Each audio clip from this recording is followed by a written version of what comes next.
We're going to open up for a panel discussion. I think it's worth my reminding you, the speakers that we've had this morning. We had Luigi Ferrucci from NIA, who gave us a snapshot into some of the longitudinal studies he's doing, including the Gestalt nested cohort to uncover the biology of human aging. Ken Lange, who gave us some very nice data on the changing demographics in terms of Alzheimer's and cognitive impairment, and the interactions between risk factors, including the changes in incidence of cognitive decline.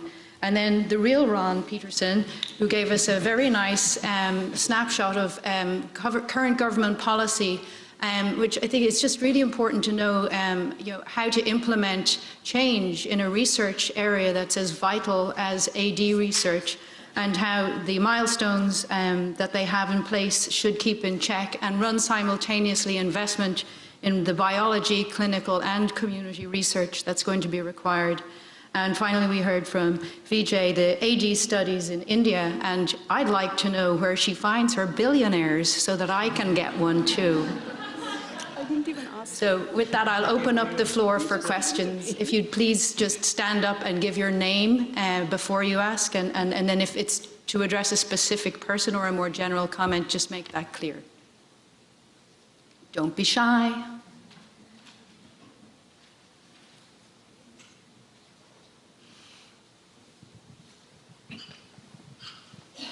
Hi, this is Subhojit Roy. So I have a question for Vijay Lakshmi. I was really impressed by your talk that, a lot of us moved away from the troubles and you're staying there and fighting. That's really awesome.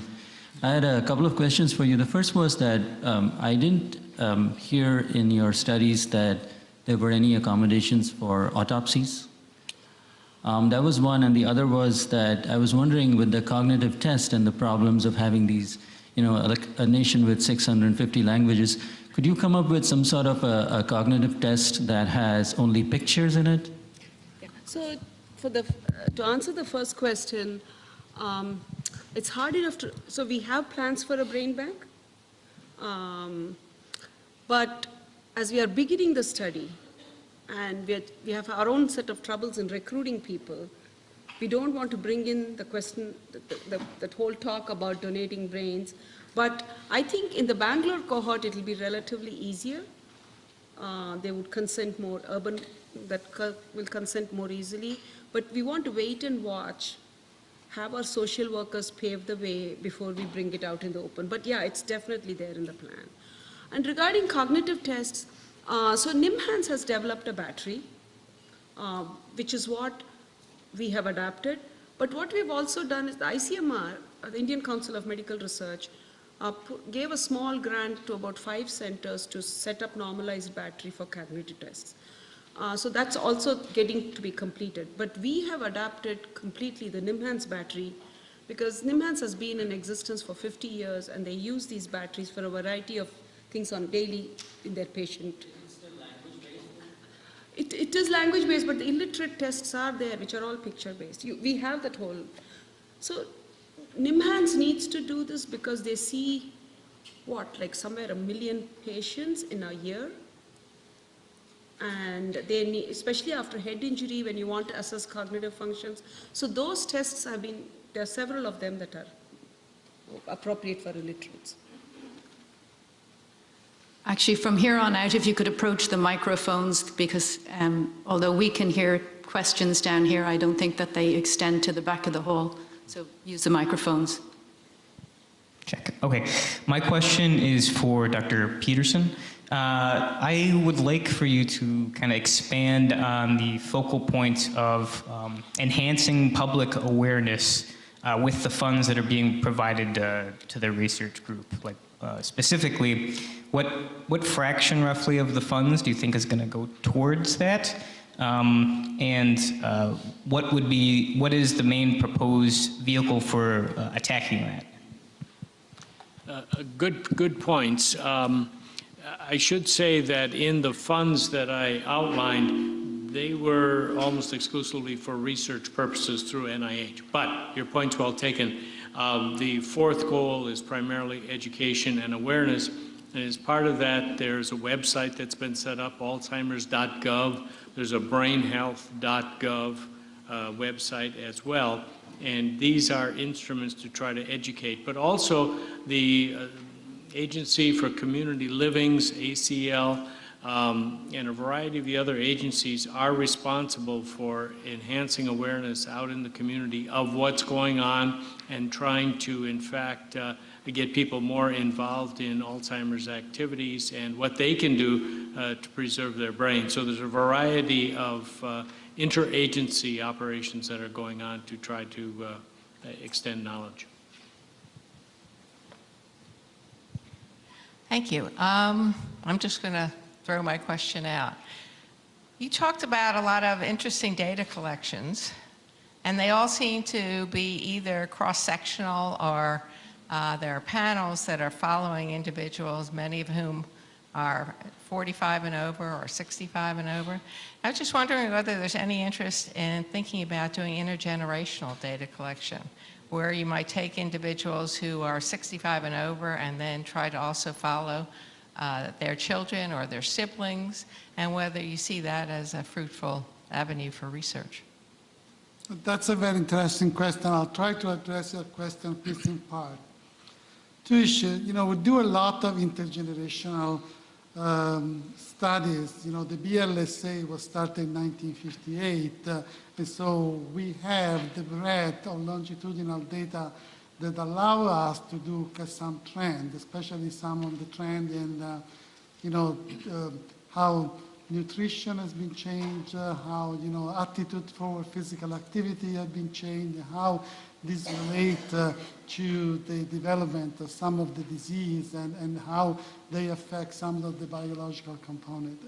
The issue is that when you look at secular trend, you really need to have a representative population, and most of the studies that have been long-term are not representative, and so that's really, we don't know how to address that, you know, in a more consistent way. I think that NAIMS was created for this in mind, and being a panel study that is replicated over the year is probably more, will be in the future more appropriate to address that question. Can I just add one thing that is a dimension that you don't touch in, but I think it's really important. I think that the data that are coming from the life course studies around the world, especially the 1946 cohort, some of the English studies show that the secret of preventing disease and to promote healthy aging start early in life, much earlier than we thought before. And, you know, the Barke hypothesis, that was a beautiful hypothesis, started to pin down, and it started to provide also the biological basis for that. You know, some of the epigenetic change that occur, some of them compensatory, show that in late life, some compensatory epigenetic adaptation really lead to development of disease. And although this had not really been investigated properly and deeply in the area of cognitive decline, I think that's very important and reconnect us to some of the, you know, I think compensatory power that education has in some predisposing risk factor that develop early in life. Sure. Just to, I guess, emphasize what Luigi said, I think you're absolutely right that, yeah, ideally it'd be great to have a couple of generations, even 3 generations in your studies. It basically, in some ways, comes down to the cost of following those kinds of folks long term. In the health and retirement study, again, as Luigi was saying, we try to have a representative population of older adults. We ask questions about people's parents to try to get at some of these sort of intergenerational issues that you mentioned. For instance, we did one study which suggests that having a more educated mother may actually help decrease your own risk of dementia long term. Again, it could come back to some of these, in addition to genetic issues, how do more educated moms interact with their kids? Is that one of the components of cognitive reserve? So there's a study, just a plug for another Michigan study called the Panel Study of Income Dynamics that's also funded by NIA, does follow a couple of generations of people long-term.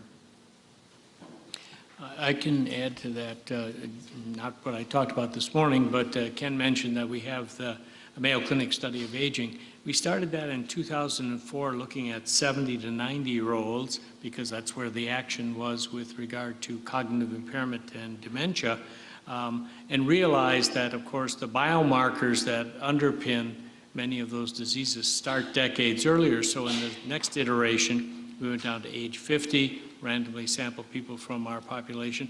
Then with the advent of tau imaging, neuropathology data that Dr. Roy is well familiar with, that neuropathology data told us that tau deposition may begin in 20s and 30-year-olds. So our most recent iteration, we're now down to age 30. So we're studying 6 decades of aging across the spectrum and trying to get, again, rich biomarker information on them. Just wanted to make a follow-up comment on this point. One of the things I think people have talked about in the field of cognitive neuroscience research is more study of a lifelong exposure to various risk and protective factors for dementia rather than cross-sectional. So many of the studies that Dr. Peterson and Luigi mentioned.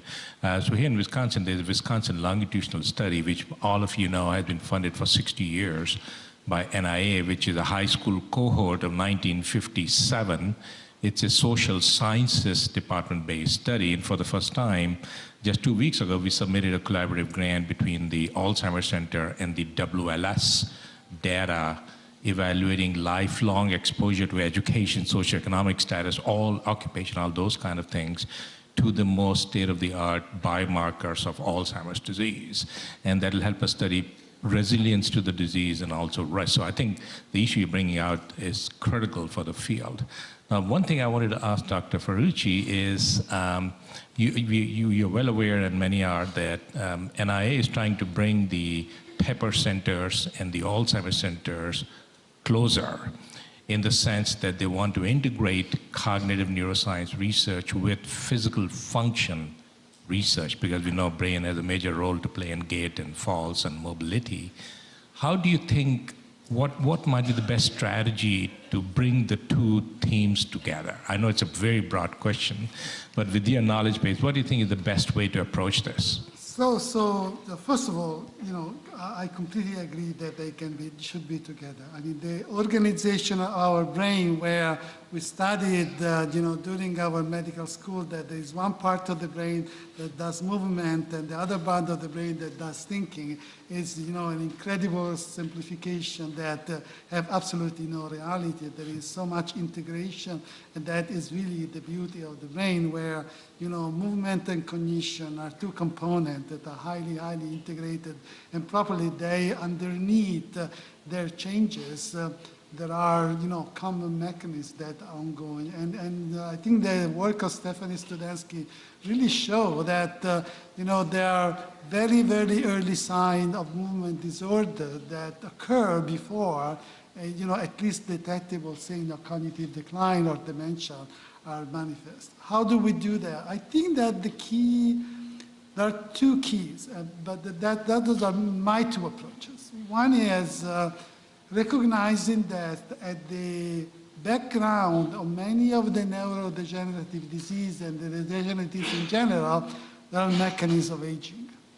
Aging is not by chance a risk factor for all these diseases.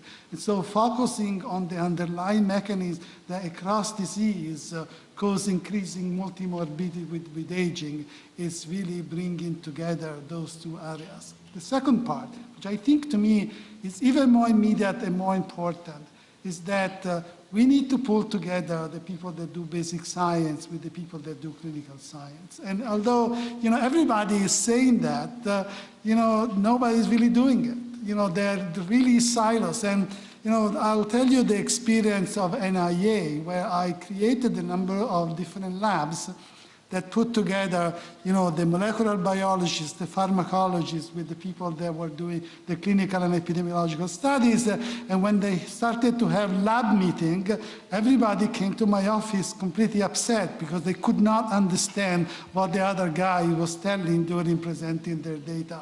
And, you know, you need to push it. When you push it, you discover that that common language in the end is created. They start working together and understanding each other, and that works. I can tell you that in our experience, they scored beautifully, and they create another level of enthusiasm, and that integration will occur. I think the language and the silos of the two science is really what is creating a boundaries between them that really it's again progress.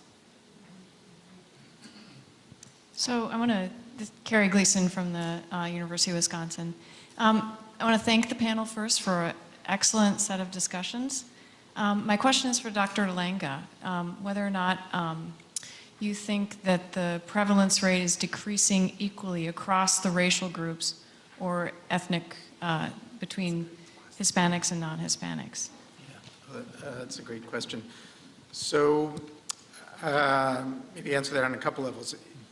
Sort of formally testing in the study that I mentioned that we did with the health and retirement study, we didn't see differences in the decline, significant differences in the decline across races, so that, or ethnic groups during this time period. So there was decline in African American and Hispanic groups in a similar level to whites during this time period.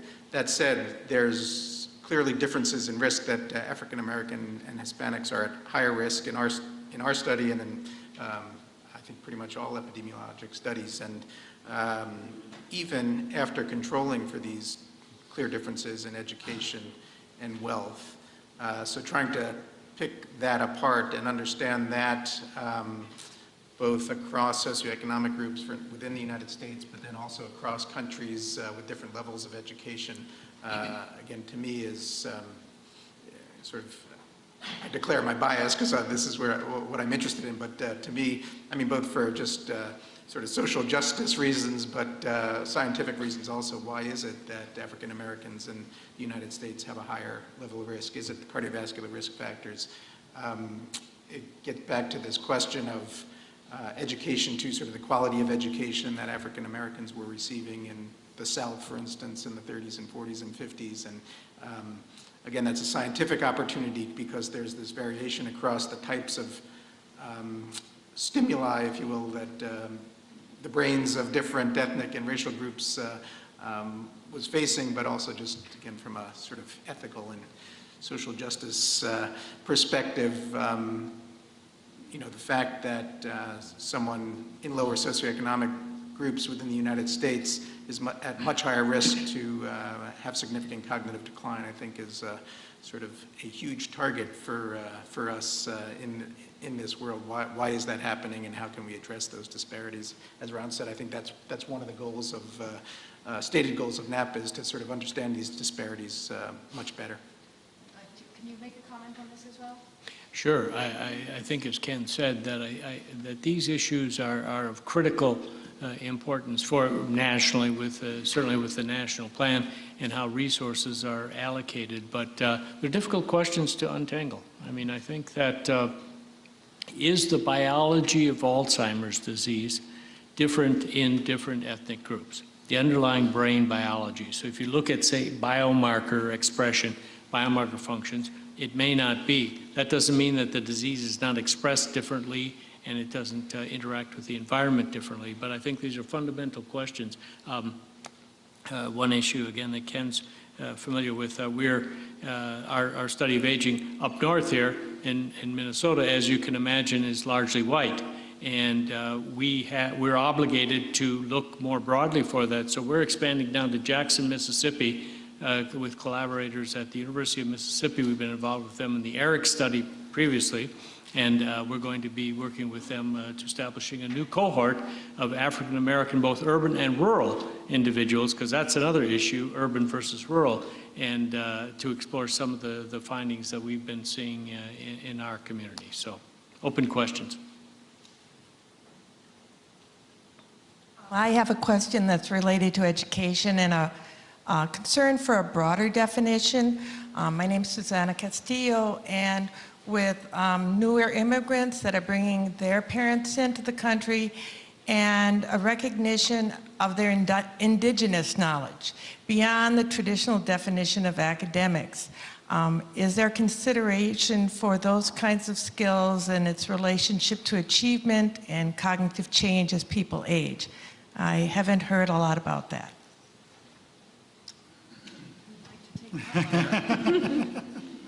Yeah, no, again, a great question, and the question of sort of the broader idea of that education isn't just the number of years that someone is sitting in a classroom, and both across cultures and socioeconomic groups. Again, what I think you know, sort of the holy grail is really trying to understand what how someone's brain is challenged with complex ideas across the life course. Again, it has to be the case that it's not just what's going on in school. Again, how parents are interacting with their kids from the day of birth or even before birth, in terms of, again, this broader idea of what education is. And I think, again, it gets sort of, I keep coming back to this, but the cost of collecting those kind of data, I think, is what we have to address. I think people are doing it in creative ways, trying to link to administrative records, again, asking questions that are more specific about how parents and kids and really the larger family structure, again, in different cultures that is interacting differently, again, as Vijay said, in India and where there are different social networks, and trying to understand, again, it's a scientific opportunity to try to understand how are these different types of, different ways that the brain is challenged, how does that relate to cognitive decline, cognitive health over the life course.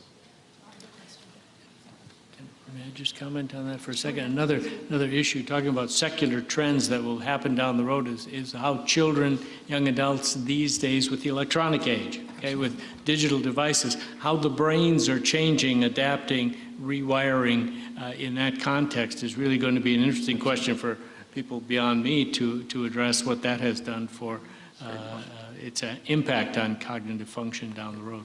Yeah, so the idea being that rather than looking at the causes underlying the current presentation of dementia, that we might also start making strategies to look forward to future dementia cases where things may be underlyingly different because of the exposure of the younger generation. So I have a question. This is very awkward.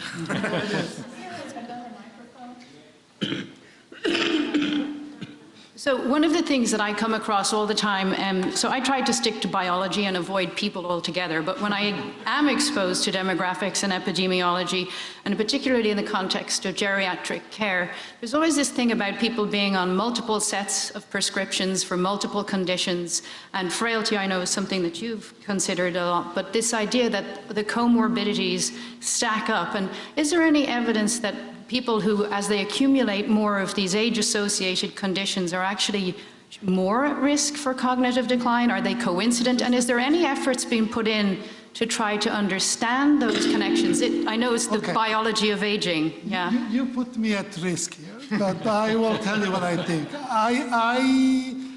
I was a geriatrician, an acting geriatrician on the ground, for long part of my life. I was the chair of a large rehabilitation hospital, and I've seen thousands of patients in my life. And I think that a part of cognitive impairment that we're not considering enough is the cognitive impairment that comes from multimorbidity that is reversible, is the multimorbidity, is cured and cared about properly. And I've seen this so many, many times in my life, and I think that of course, there is a focus on the most, the top of the problem, which is dementia. But that part of multimorbidity correlated with cognitive decline is absolutely there. We published in the BLSA with Lisa Fabry a couple of really interesting papers showing that there are fluctuations, for example, in cognitive function as comorbidity get treated and some of those parameters improve. And so I think that's a part of a geriatric perspective for cognitive decline that is customized by the studies we do and need to be expanded. In our understanding of the relationship between, balance and homeostatic health and how the brain responds to it. Luigi, your compatriot and my colleague Walter Roca is just getting funded to do a multi-morbidity type of cognitive assessment as well as general health assessment longitudinally in the Mayo Health System. So looking at not only the diseases, but the treatments of those diseases and their impact on cognitive health. Would you like to comment? I think you're in a unique position in India with so many centers. So in India, in our rural cohort that we will be doing, we will have people who don't take medications. Yeah, so we will actually have cohorts who have not taken any medication. They wouldn't know they are hypertensive.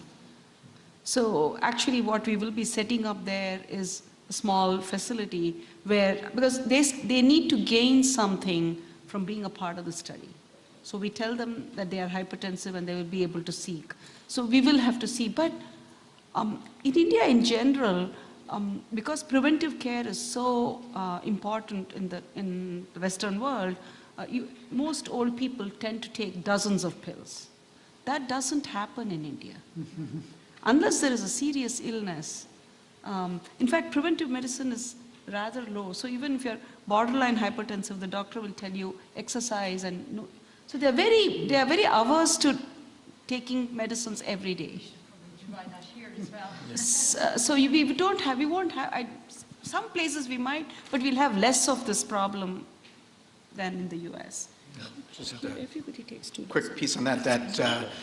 There was a colleague of mine at Michigan, Donovan Most, a geriatric psychiatrist, published a really interesting paper, I thought, just a month or so ago, looking at the huge increase in polypharmacy among older adults. So again, the idea of not just the multimorbidity, but how we've been treating it differently in the United States than in India and other countries. But again, the one small piece of the concerning opioid epidemic, as it's being called, or large growth in use of pain medicines, it's happening among older folks. It's happening along with benzodiazepines and other sort of psychoactive medications. Again, this huge increase in polypharmacy among older adults that I'm convinced is obviously going to be affecting cognitive function, and understanding that I think is a really important too, as you're hinting at. I think Sterling has a question. Yeah, I got a question back here. This is Sterling Johnson from the ADRC. My question is for Dr. Lenga, but also for all of you doing longitudinal cohort studies. And the question that sparked my interest here was the decline in rates of dementia in the health and retirement study. And it made me, I wondered whether the people in the 2012 cohort had actually been followed for longer, and whether the just being in a study where you're being observed and watched affects one's natural trajectory, and whether that had an impact. Yeah. We heard an example of that just a minute ago, where if when we find hypertension, we let our participants know. And another thing in psychology, we know that just the act of being observed might affect and change your behavior. Can you comment on that? Yeah, that's a great question and complicated one, I think, on a number of levels. So there's, again, this is the complexity of trying to understand brain health in a population and in a clinic, a few levels, as you said. One is just, you're sort of talking about the Hawthorne effect. Does the fact that people are in studies, are they somehow different than people that aren't in studies, that they're sort of more conscientious, or why are they in the study?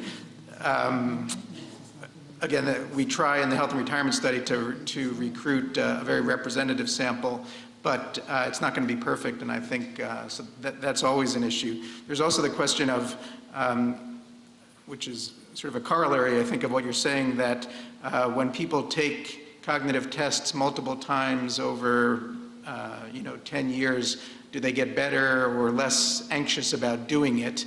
And is that a piece of the sort of improvement over time? And I think, again, we do tests and sort of sensitivity analyses to try to get at that. But I do think, again, there's no getting around this this sort of practice effect, as it's called, with cognitive testing in particular.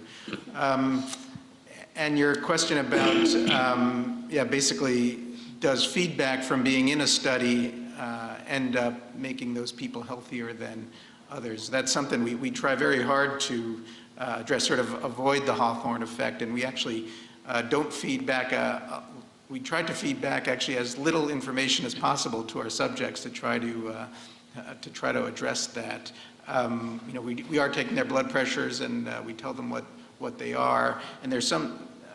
Again, I think there is some evidence that it is going to affect things in terms of outcomes, and that people may have a bit better outcomes.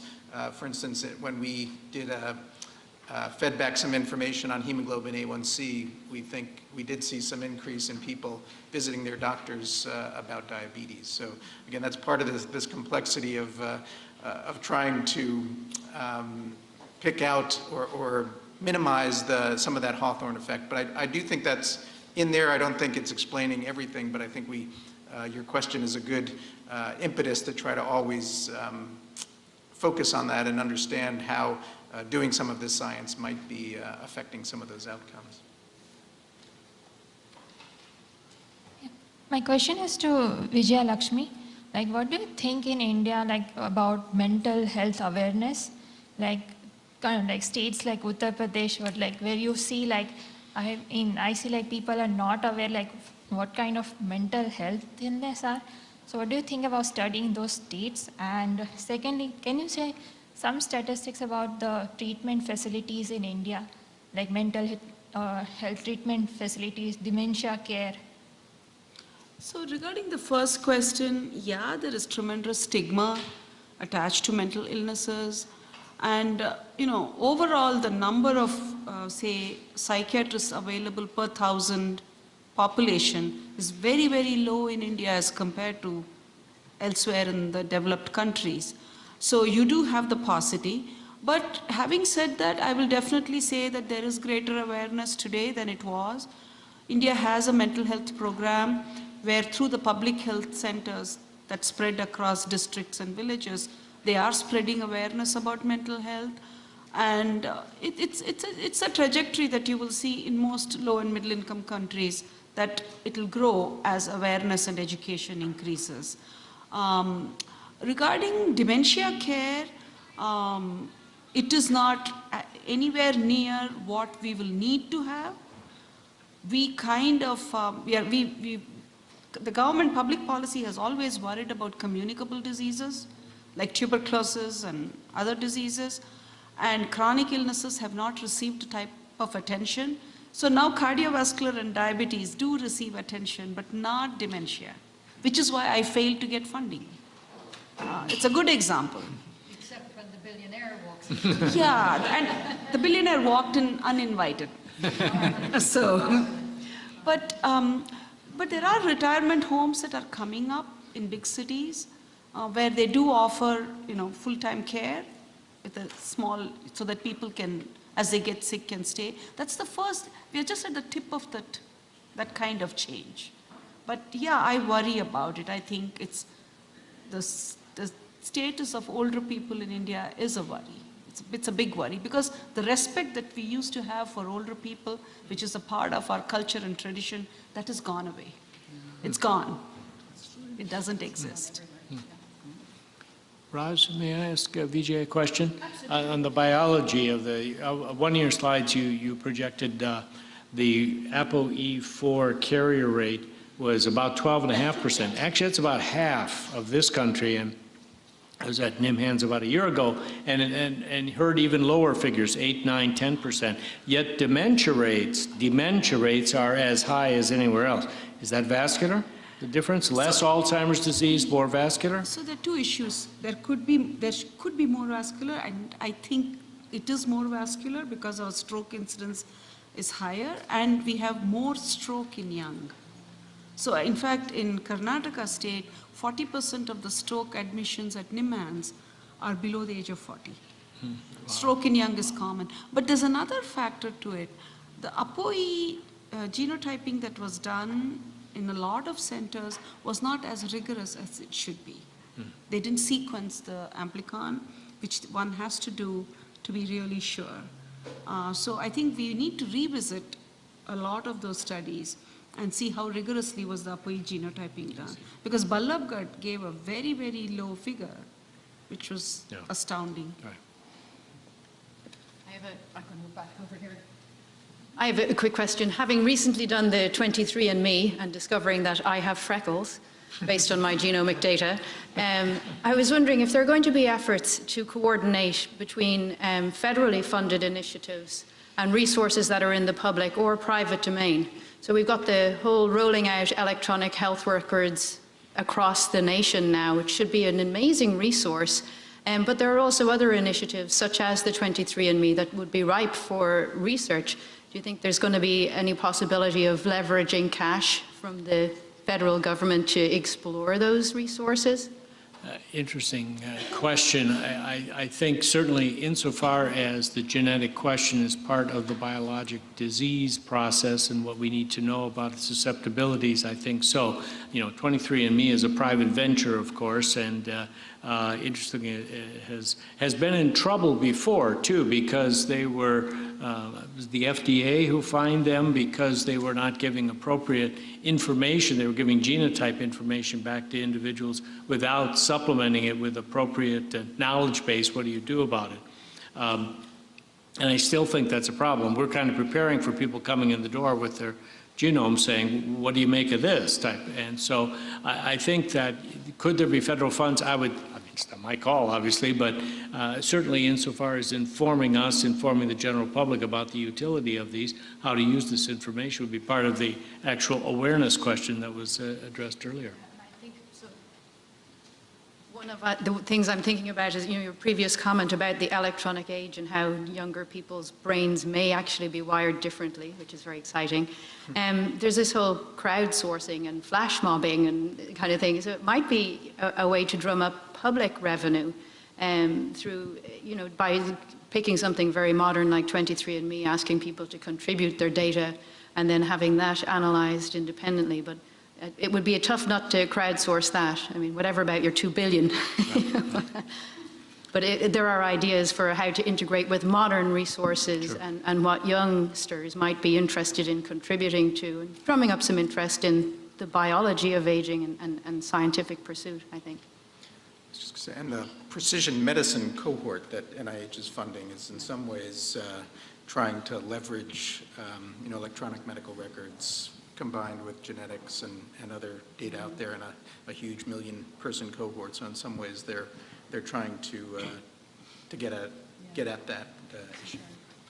Okay, so I think we have 1 minute to go. One question remaining. One more question. Okay. Thank you. This is going back to you mentioned a social justice issue following up on, you had mentioned education and wealth being two factors. I also am curious about issues of stress connected to race, connected to gender, and this isn't necessarily a question for the United States. This is a question throughout the world. How is that being factored in as well, or is it? Yeah, I think that's one of the least explored issues that address the trajectories of aging. It's an interesting body of research that has been done by Becca Levy using work from the BLSA at Yale. And she used data that were collected in the BLSA 40 years ago. And 40 years ago, somebody was really smart, asked to these 40 years old individual, 35 to 55, 35 to 45, what they thought about aging. You know, what was conceptually their view of aging. And some of them was very positive, and some of them was very negative. You know, the positive say, well, finally you can get some time for yourself, you can do your hobbies, and somebody say, well, all your friends are dying, and you have disease, you have pain. So this was when they were very healthy, 35 to 45. We follow up that population, and those who had negative attitude toward aging had a lower exposure to cortisol over 30 years of time. They had a higher incidence of cardiovascular disease. And in a subset, we found that those with the negative attitude of aging had also pathology for Alzheimer's disease that was much higher than those with the positive attitude of aging. So what's happening? How people approach their life, it's really, really important, because they said that at the time when they didn't have any information about what their trajectory of health was going to be. And so I think that what you're asking is very, very important, but it's a root cause that I think needs to be traced back in life, you know, over the entire lifespan before we can really understand how this is working.